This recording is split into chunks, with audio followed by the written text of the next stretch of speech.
ওম শ্রী শ্রী কৈবল্যনাথায় নমঃ। গুরু পূর্ণিমার দিন করেছিলাম গুরুদেবের পুজো। কিভাবে করেছিলাম এটাই আপনাদের সাথে শেয়ার করে নেব। প্রথমে গোপালকে চান করালাম, তারপর গুরুদেবকে স্নান করালাম।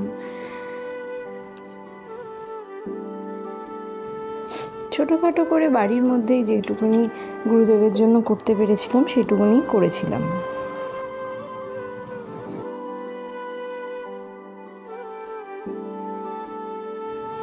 স্নান করানোর পরে গুরুদেবকে নতুন বস্ত্র পরিধান করালাম। তারপর গুরুদেবকে মালা পরিয়ে ফুল দিয়ে সামনে আসন পেতে তার মধ্যে পান সুপারি দিয়ে ঘরটা পেতে নিলাম। গুরুদেবের সামনে শিরনি সাজিয়ে ফল বানিয়ে অর্পণ করলাম।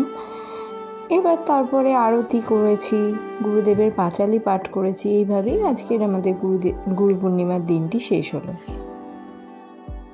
আপনাদের দিনটি কেমন কাটলো? আপনারা কিভাবে পালন করলেন গুরু পূর্ণিমা? জয় গুরু, জয় রাম। আমাদের চ্যানেলটি সাবস্ক্রাইব করতে ভুলবেন না।